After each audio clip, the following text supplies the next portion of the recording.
Good morning, everyone. Good morning. How many of you have heard of a man named, what was his name?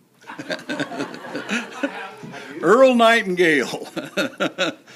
Oh, that's reaching back a ways, so I'll tell you.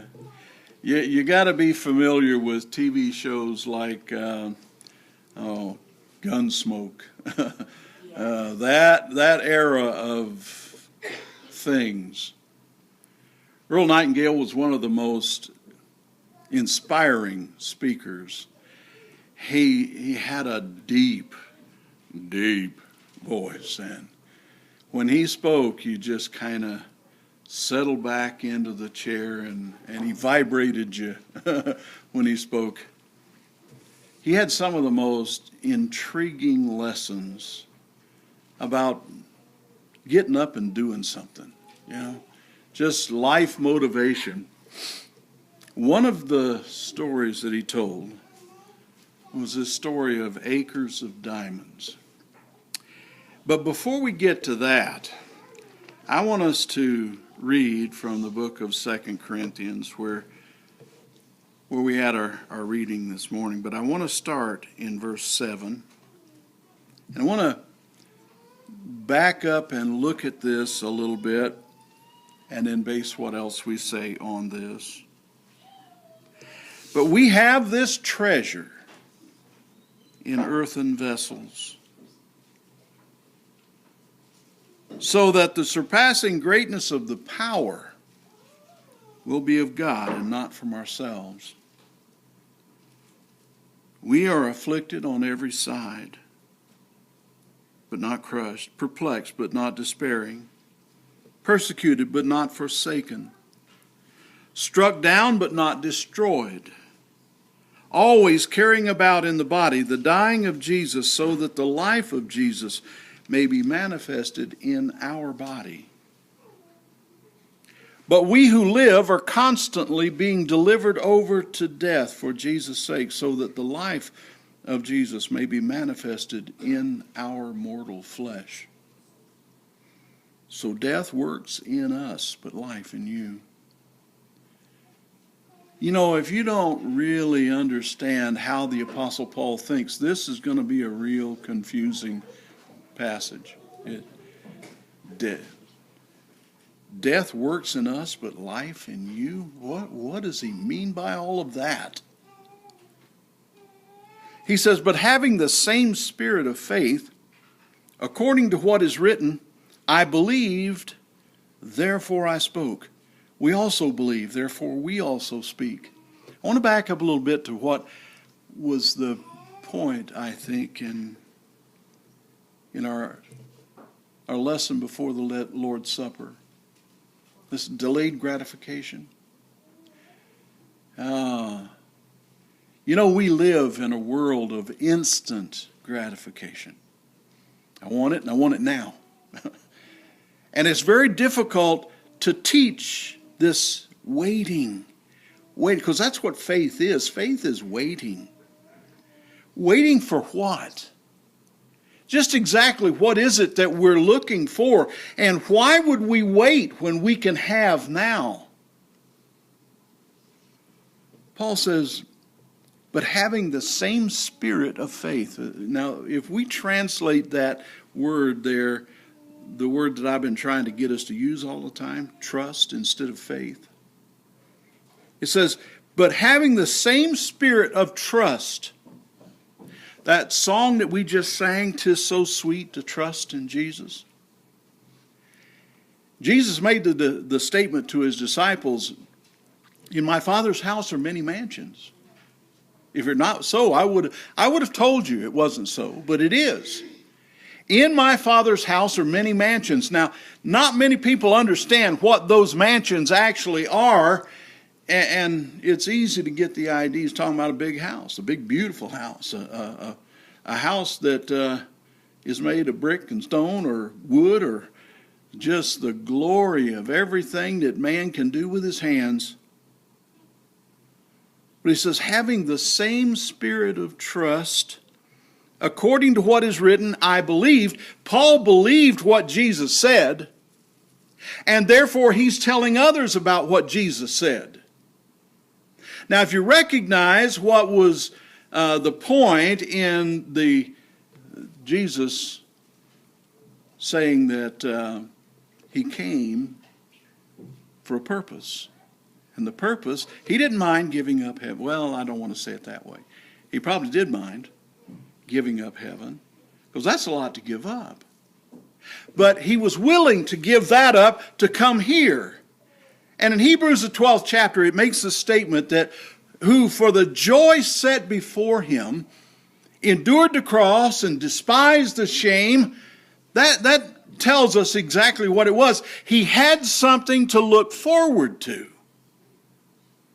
What was it that was so valuable out there in the future that he was willing to delay that gratification and wait for what was coming?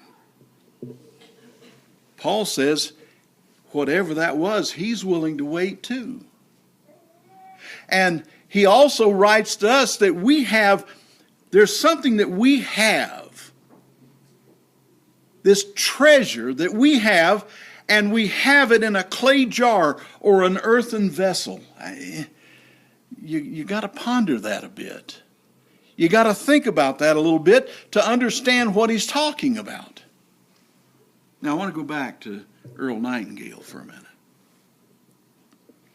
Earl Nightingale told this story about a South African farmer who had a piece of ground that was had a lot of rocks in it, had a stream going through it, but it kind of just cut his property in two, and it wasn't a very valuable piece of property. He couldn't grow much on it, and he was a farmer, for goodness sake. He wanted to grow stuff. So he's out there in his place kicking the dirt clods and thinking, wow, I've got to go do something else. This place is just useless. So he decided to sell his property and go out looking for diamonds. He did. Spent the rest of his life searching for something he never found. And finally, this farmer, in an act of despair, went down and threw himself in the river and drowned. And meanwhile, the person who bought his land from him was out in that same land kicking dirt clods, trying to figure out what to do with it. And he kicked an extra hard one. And he picked it up and he washed it off, and it was a diamond in the rough, one of the biggest diamonds ever found. Became one of the De Beers, if you've ever heard of them. One of the most prolific diamond mines that there ever was. This farmer had it the whole time. He had acres of diamonds, and he was out looking for a fortune. I wonder how many of us do that. How many of us don't realize the value of what we have, and we're out looking for something greater? When you look at what the scriptures tell us, when you start with this passage that Paul wrote, we have this treasure. Whatever you want to call it, diamonds. We have these diamonds in an earthen vessel, in a clay jar. I don't think we quite appreciate what we have, just basically what God gives us when we first take a breath in this world and we cry out. How would you feel if somebody gave you, right now, today, gave you a check that you could sign for as much money as you ever wanted, with permission to go anywhere you ever want to go, and do anything you ever want to do. Would you feel, man, what is that like? Winning the lottery is not anywhere close to that. And that's what God gives us when He gives us a life. We get this treasure, this unbelievable treasure. And the reason I call it a treasure, and the reason that Paul called it a treasure, is because we're made just like God. In a little different form. But we have that treasure, which is the Spirit, which God gives to every human being, and gives us then the permission to go out into this world and do anything we want to do. He gives us advice, but you have control. You have the ability to go whatever direction you want. Now, you're going to be smart if you listen to the maker, just like when you buy a car. It's kind of smart to listen to the maker. Don't go putting honey in the gas tank. I mean, you can do that if you want to, but it's kind of stupid. Follow the directions that are given by the maker of that car, and it will go. I've got. In my past, I bought a. What was that? It was a Buick Cutlass Sierra. Little bitty thing, four-cylinder engine. They call that engine the Iron Duke, and I kind of have an idea why they call it that, because that thing lasted over 300,000 miles. Wow. I drove it. I bought it from somebody who already had 100 and some thousand miles on it. I drove it for another 100,000 miles, gave it to one of my kids, and they drove it till it just went... But that was with 300,000 miles on it. It's unbelievable. But you follow the directions of the people who make those things. You have a better chance of getting that kind of life out of them. God's given us this treasure. I want you to go back to Genesis, and I want to read the very beginning of this thought, because in Genesis chapter 1 and verse 26, you know how many times I go to this. This is one of the most fantastic verses in the Bible, because this tells us something. There was a plan for us. This plan was a magnificent plan. And in chapter 1 and verse 26, it says the Elohim, it's translated God, but it's the word Elohim, and it's a plural. Notice how it's worded. It says, and God said, let us make man in our image according to our likeness.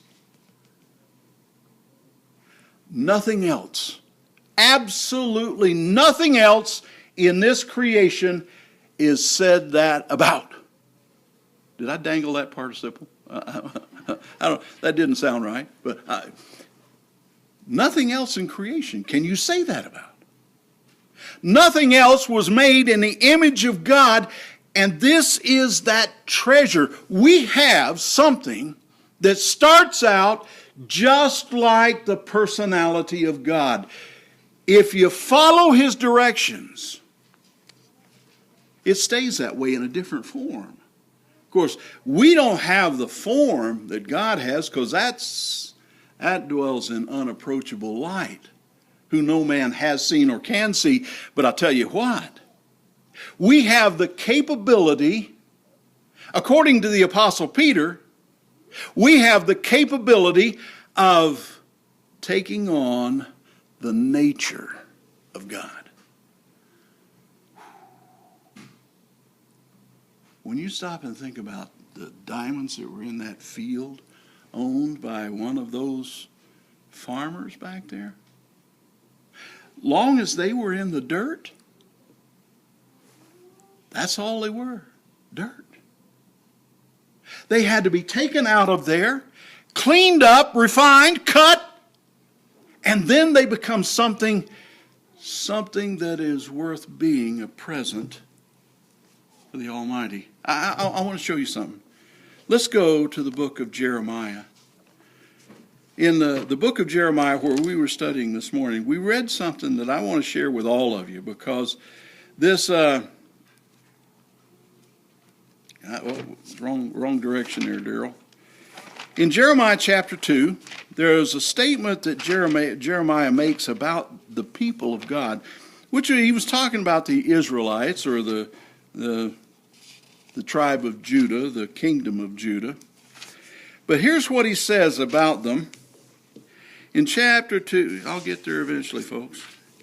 In chapter 2 and verse 7, he says, I brought you into this fruitful land to eat its fruit and its good things. But you came and defiled my land. Well, the land belongs to God because God made the land. God created the world.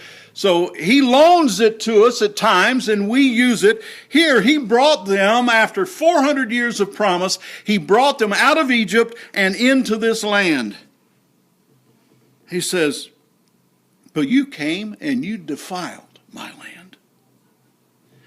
And my inheritance you made an abomination. Now, you know, some people look at something and they say, wow, I like that. Have you ever heard anybody like something and call it an abomination? That's kind of oxymoronish, if you want to put a word on it. Crazy word, but it fits, you know. Heavy on the moron part when you think about using those two thoughts together. He says, you came and defiled my land. You made my inheritance an abomination. Now, what was his inheritance? The land? No, he's not talking about that. His inheritance was the people. God created everybody. But is everybody what God gets out of all of the work of creation? No. No, there's going to be a lot of waste involved in this. Just like that field of the farmer, the acres of diamonds. Out of all that mass, the dirt and the diamonds and the rocks and everything else that was in that field, what percentage of it was valuable? Very little. Very little was valuable. That's why Jesus made the statement, the way is broad that leads to destruction, and many are they that find it. The way is narrow, and few are they that find it. So even though everyone was made in the image of God, not everyone refines themselves the way God wants us to become an inheritance for the Almighty. But Jeremiah goes on. He says, you came and defiled my land, my inheritance. You made an abomination. But look down in verse 11. He says, has a nation changed gods when they were not gods? You can't change from one thing to another thing unless there's something else to change into. And there's not but one God. There's one existence that can claim to be deity. So if you change from that to a bug that's been carved in a piece of wood, you might be changing, but you're not changing one God to another, because that's not God. He says, has a nation changed gods when they were not gods? But my people, what my people have done, when they changed my people, what they did was they changed their glory. Here's the thing. There's only one thing that makes the spirit that lives in this body a treasure, and that is that it is made in the image of God. That's what makes it a treasure. Otherwise, it's what Jesus describes when he talks about Gehenna. Know about Gehenna? Gehenna is the word that is used in the Bible for hell. But you know what it was, actually? Gehenna was a place in the valley of Ben Hinnom. It was outside the city of Jerusalem on a slope going down into a valley that was from the son of Hinnom. All that means really nothing except that this is the place where everybody in Jerusalem and the environs took everything that they did not want, was absolutely of no use. They didn't want it anymore. They had extracted every bit of usability out of it. That's what you do at the dump, right? Now, we have a real good thing here at our dump. We have the Dufert Mall. And there's an intermediate place between where nothing usable goes and what could be used by somebody, and that's our Dufert Mall. I go shopping daily at the Dufert Mall. That is, I go there and, man, I find all kinds of stuff at the Dufert Mall that somebody found wasn't usable for them, but they knew it was still usable, so they put it in the mall, and Darryl goes shopping. I find bed frames. Man, can I make stuff out of bed frames? I am an old blacksmith, and I just love those bed frames. I've got a garage full of them, and I'm going to make something. I guarantee you. It used to just drive Anna crazy. She has been freed from my making something. Someday, yes, right. But I'll tell you what, the stuff that goes in the other part, nobody wants it. It's there because it's useless. And it's going to be turned into who knows what. But that's what the valley of Ben Hinnom was. And that's why Jesus described it the way he did. For those of you who've heard this before, bear with me, okay? But that's why Jesus described Gehenna as the place where the worm never dies, because you'll find maggots there anytime you go. Just look around those dumpsters at the mall. There's going to be maggots on the floor, on the ground, everywhere. And every time you go, you could get the idea that they never did die. They just don't die. That's not the point. The point is, that's where you find maggots. And there was a dump in North Pole, Alaska, where I graduated from high school, class of 12, big high school. There was a dump there that every time you went out there, there was a fire. I don't care whether it was summer, winter, when it was, there was a fire going in the dump. And there was also maggots there every time you went. That's what you find at a place of refuse. Not refuge, refuse. It's you find this place. Where do you want to wind up there? Do you want to wind up in this eternal spot for something that is absolutely useless? That's what a spirit is. That's what this treasure that we have in an earthen vessel becomes if we make nothing of it, if we decide to go the opposite direction that the Maker has suggested. Kind of takes the glory out of being a human being if you wind up rotting in a dump. That's how Jesus describes Gehenna. Now, let's take the opposite that can happen. I want you to go over with me to 1 Peter, and let's read something that Peter says there. As we go from one apostle to the other and see how they put these things together. As we read, let's go to 2 Peter chapter 1 and read. I'll skip the first one and we'll go to this. When Peter writes, remember what Paul said, that God had sent Peter and James and John to the Jews and sent him to the Gentiles. Well, even when Peter writes letters, he writes to the diaspora, which is the scattered Jews all over the earth. Jewish Christians, he writes, Simon Peter, a bondservant and apostle of Jesus Christ, to those who have received a trust of the same kind as ours. See the same wording that Paul used? By the righteousness of our God and Savior Jesus Christ, grace and peace be multiplied to you in the knowledge of God and of Jesus our Lord. What is it that separates us from the rest? What is it that makes Christians different from everybody else? What makes them not suitable for the dump, but something much more glorious?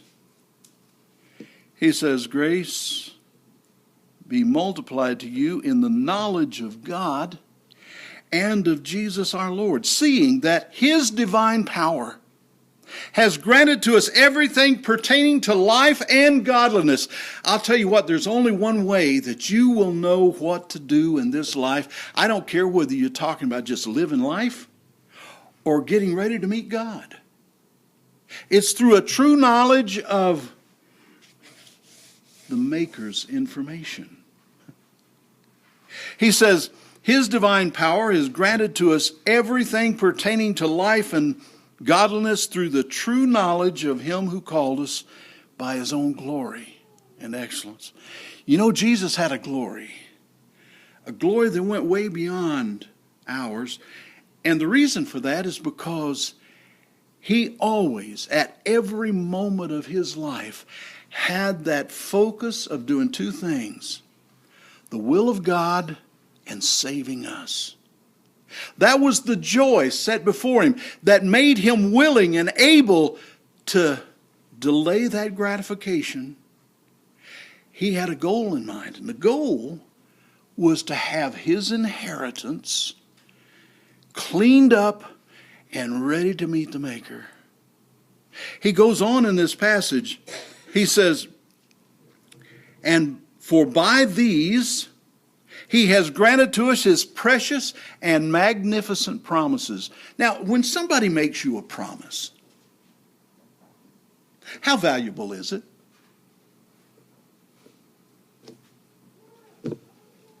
How valuable is the promise?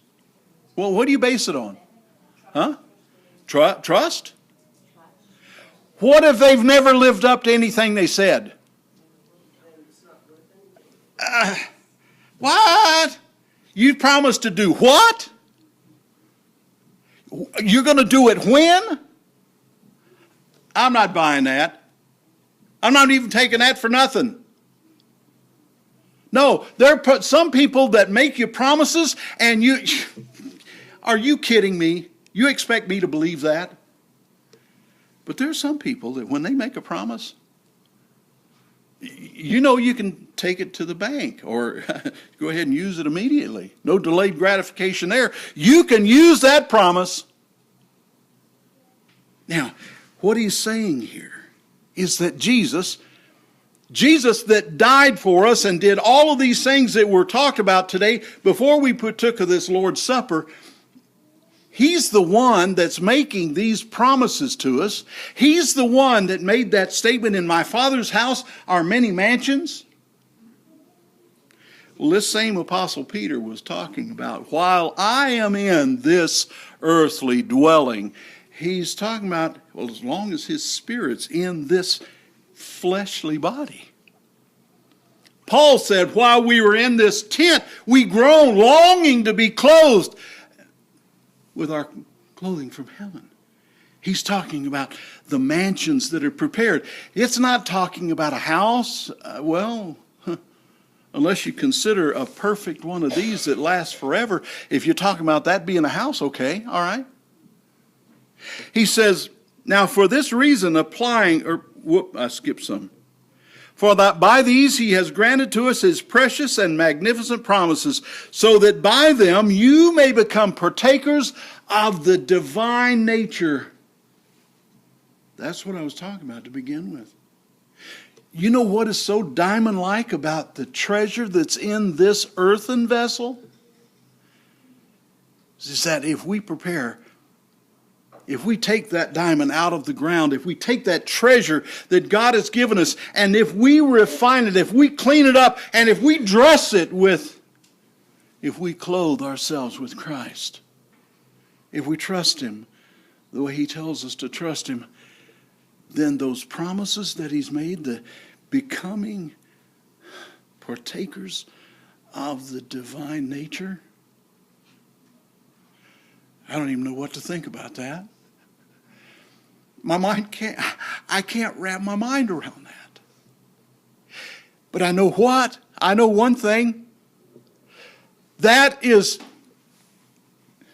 light years from the garbage dump of souls, where God finds absolutely no use in the Spirit that He put in my fleshly body.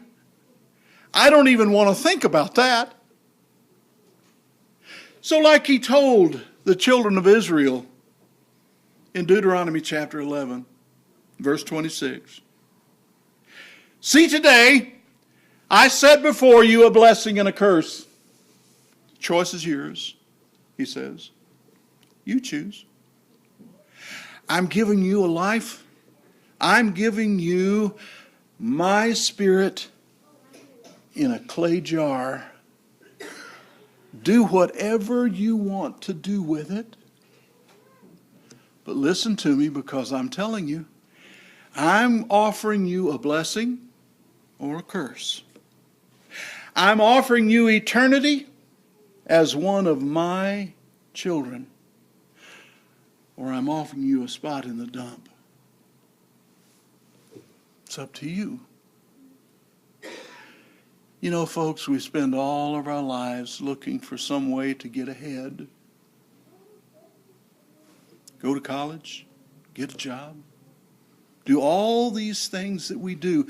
And you know what usually comes last? Serving our God. What's wrong with us? What's wrong with us that we do that? Are we so short-sighted that we can't see the treasure that God has given us in this earthen vessel to do something with it that He finds worthy? I'm going to keep that one. If your life's not right, if you have not done the things that you know you need to do, or if you just don't know what to do, would you make your life right today? Would you come and let God work His unbelievable miracle in your life? Come while we stand and sing the song that's been announced.